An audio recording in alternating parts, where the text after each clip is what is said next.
जब से ये कश्मीर फाइल आई, मुझे तो लगता है कश्मीर फाइल का ही असर हो गया। उससे पहले माहौल और ऐसी बात है कि हर एक मुसलमान भाई हमारा अपोजिट है। कल आप एक इकबाल जी थे बड़गाम के, उन्होंने एक इतने बहुत अच्छा मीडिया में बोला कि इस्लाम कहीं नहीं सिखाता ये किलिंग कराना, तो इस्लाम सिखाता सबको भाई, क्योंकि कश्मीर तो सबका ही था, वो मेरा भी था, उसका भी था, सबका था। लेकिन अब कुछ लोग चाहते हैं इसको कश्मीर सेपरेट अपना ही बनाना, तो लेकिन वो हो नहीं सकता। द कश्मीर फाइल्स मूवी आई, बताया गया कि 1990 में क्या हुआ था, किस तरह से कश्मीरी पंडितों को जो है वो मार कर उनके घर से भगाया गया, उनको डराया गया, उनको धमकाया गया, बहुत से अत्याचार किए गए, कुछ बहनों की इज्जतें जो है वो भी लूट ली गई। लेकिन आपने देखा कि हाल ही में द कश्मीर फाइल्स आने के बाद में कश्मीरी पंडित विस्थापित जो हैं उन्होंने ये कहा कि हम अपने कश्मीर जो है वो वापस जाना चाहते हैं, हम अपने घर जो है वो वापस जाना चाहते हैं। लेकिन आप देख रहे हैं कि घाटी के हालात, जहाँ पर जो सरकार है यानी सेंटर में बैठी हुई सरकार की बात करते हैं, गवर्नमेंट की बात करते हैं, वो लगातार ये दिखा रही है कि कश्मीर में हालात जो है वो बदल रहे हैं। और आप ये भी देख रहे हैं कि हालात किस तरह से जो है वो बदल रहे हैं।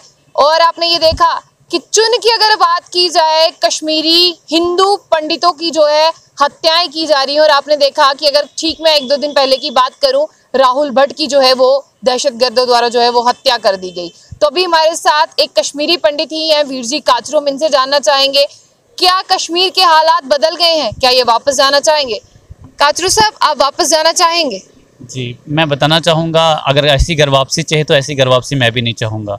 मेरे भाई है जो राहुल भट्ट जी है, जिनको ये जो किलिंग हुई है, तो आप खुद जाना चाहते हैं मोदी सरकार जो हमें विस्थापित करना चाहती है, अगर इस तरह की विस्थापित कर कौन जाना चाहता है? जान तो सबको प्यारी है। और आपने देखा होगा कि अभी शायद 350 से ऊपर कुछ हमारे भाई बहन है, वो कहते हैं कि हम ये जॉब छोड़ देंगे क्योंकि जान तो सबसे प्यारी है। तो मैं बताना चाहूँ, जब हम 32 साल से पहले निकले थे तो हम कुछ सरकारों के दम से ही निकले, उन्होंने हमें बताया था हम आपकी घर वापसी करते करते आज 32 साल हो गए। 32 सालों में इतना दर्द हमने चाहा कश्मीरी पंडितों ने, जितना कि उनका घर ही छीन गया था। फिर भी उन्होंने जहाँ जम्मू में आके यहाँ थोड़ी शरण वरण ली, अपने आप को फिर थोड़ा एस्टैब्लिश किया, लेकिन कहीं ना कहीं इनको अपनी माँ की याद तो बराबर आती है। तो घर तो वापस जाना चाहते थे, लेकिन जैसे जो राहुल भट्ट की किलिंग हुई और आप एक अलग सी लहर जैसी उठी जब से ये कश्मीर फाइल आई, मुझे तो लगता है कश्मीर फाइल का ही असर हो गया। उससे पहले माहौल और ऐसी बात है कि हर एक मुसलमान भाई हमारा अपोजिट है। कल आप एक इकबाल जी थे बड़गाम के, उन्होंने एक इतने बहुत अच्छा मीडिया में बोला कि इस्लाम कहीं नहीं सिखाता ये किलिंग कराना, तो इस्लाम सिखाता सबको भाई, क्योंकि कश्मीर तो सबका ही था, वो मेरा भी था, उसका भी था, सबका था। लेकिन अब कुछ लोग चाहते हैं इसको कश्मीर सेपरेट अपना ही बनाना, तो लेकिन वो हो नहीं सकता। लेकिन जाहिर से ये राहुल भट्ट की किलिंग हुई है, तो कहीं ना कहीं ये जो नाकामी है एडमिनिस्ट्रेशन की है, क्योंकि उसको पहले भी इसको थ्रेट मिला था। अगर आपको इनको पता था तो इनको सिक्योरिटी दे सकते थे, लेकिन ऐसे सिक्योरिटी भी ना दे, और चाहते हैं शायद ये पूरी मिली हुई स्कीम थी जैसे एडमिनिस्ट्रेशन की, उसको मारने की पूरी। आपने देखा कश्मीर में जो उनके चाहने वाले थे, जो दिल से मोहब्बत करते थे या जो दिल से मोहब्बत नहीं भी करते थे, जिनके अंदर इंसानियत थी, वो वहाँ पे प्रोटेस्ट कर रहे थे। पुलिस ने टीयर गैस, लाठी चार्ज किया। तो क्या लगता है आपको, क्या अगर आप किसी के चाहने वाले के लिए आवाज़ उठाएंगे तो ऐसा आपको मिलेगा सिला? जी, ये तो मोदी सरकार है, कुछ भी कर सकती है, पावर इनके हाथ में। तो जाहिर सी बात है, जब किसी आप उस माँ से पूछे, राहुल भट्ट की माँ से पूछे, वो दर्द तो वो बताएगी जिसका अपना बेटा छिन गया। उस बेटे को उसने 9 महीने पेट में पाला था, ये सोच के कि कल को मेरा वो बुढ़ापे का सहारा, यहाँ तो सहारा छिन गया उससे। तो उस माँ का दर्द है, उसका दर्द, उस दर्द का हम सारे कश्मीरी पंडित जब विरोध करते हैं, हम सड़कों में निकलते हैं तो लाठीचार्ज होता है। तो जाहिर सी बात है, कहीं ना कहीं पावर का इस्तेमाल किया जाता है। मैं इसको बिल्कुल विरोध करता हूँ कि ऐसा नहीं होना चाहिए।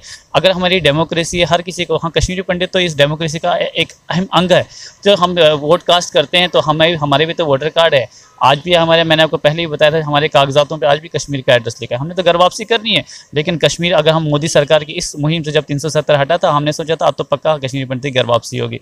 लेकिन घर वापसी अगर ऐसे चाहे तो कोई भी कश्मीरी पंडित, और आज मैं बताना चाहूँगा, हमारे तो वहाँ भाई जो है वो अब रिज़ाइन देना चाहते हैं, कहते हैं हमें तो अपनी जान प्यारी है, ना कि नौकरी प्यारी है। जो 350 कश्मीरी पंडितों की बात सुनी, जो प्रधानमंत्री पैकेज के तहत जो वहाँ पर लगे थे, उन्होंने कहा हम सेफ और सिक्योर फील नहीं करते। फिर आप देखते हैं जब 26 जनवरी या 15 अगस्त होता है, लाल चौक में तिरंगा झंडा लगा के कह दिया जाता है, या स्पोर्ट्स स्टेडियम में चले जाते हैं, कहते हैं कश्मीर के हालात तो बदल रहे हैं। क्या कश्मीर के हालात आपको लगता है वाकई में बदल रहे हैं या 1990 की ओर बढ़ रहे हैं? तो ये मुझे तो लगता है कि ये जो दिखता है वही बिकता है। तो हमारे वजह से आप खुद सोशल मीडिया पर देखते हैं, अगर हालात ठीक होते तो आज ये हालात ही नहीं होती। तो कश्मीरी पंडित कहीं ना कहीं अब उसको अपने आप को ठगा हुआ महसूस करता है। चाहे वो ठगापन उसको चाहे कांग्रेस की सरकार ने किया या मोदी सरकार ने किया, या यहाँ पे जो पहले स्टेट में हमारी सरकार थी, फारूक साहब की एनसी की थी, या महबूबा मुफ्ती की थी, पीडीपी थी, सबने सरकारों ने कश्मीरी पंडित को तो एक खिलौना समझ लिया उन्होंने। और आने वाले समय में बताना चाहूँगा, ये सोचते हैं कि कश्मीरी कम्युनिटी एक माइनॉरिटी, एक जल्दी से जल्दी कम्युनिटी खत्म हो जाए, लेकिन कश्मीरी पंडित इसका विरोध कर, आप देखते हैं आज जम्मू में हर जगह विरोध हो रहा है।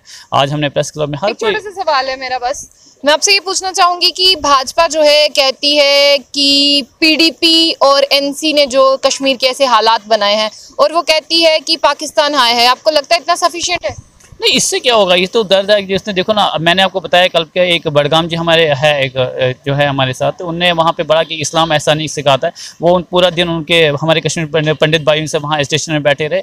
तो ये अगर कश्मीर ऐसे नहीं, ये तो हमारी जो मोदी सरकार है वो हमारी सरताज है, तो अगर वो आदेश करें तो कुछ भी हो सकता है। तो लेकिन वो चाहते नहीं है। कश्मीरी पंडित विस्थापित क्यों नहीं हो सकते? अगर सरकार चाहे तो कुछ भी कर सकती है, लेकिन जब इच्छा ही नहीं रखते हैं, कश्मीरी पंडित को माइनॉरिटी कम्युनिटी आज बना दिया। अगर इच्छा नहीं है तो फिर पब्लिसिटी, मैं वही कहना चाहता हूँ, मैं बताना चाहूँगा कि अगर ऐसा है तो ऐसा क्यों बोलते हैं कि कश्मीर में हालात ठीक, अगर हालात ठीक है तो फिर ऐसा क्यों? और आपको जो राहुल भट्ट की किलिंग हुई है, फर्स्ट क्लास मैजिस्ट्रेट के ऑफिस में इस तरह के, उनकी सिक्योरिटी क्या, उस फर्स्ट क्लास मैजिस्ट्रेट की भी सिक्योरिटी नहीं है। तो जाहिर सी बात है ये एक सारा ड्रामा है।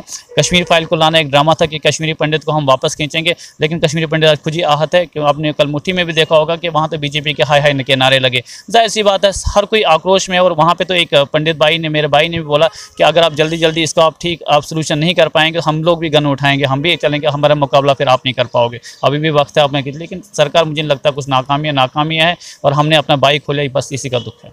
जी शुक्रिया। ये थे हमारे साथ वीर जी काचरू, खुद भी कश्मीरी पंडित है। बात इसीलिए हमने इनसे की क्योंकि इनका दुख दर्द जानना बहुत ज़रूरी है।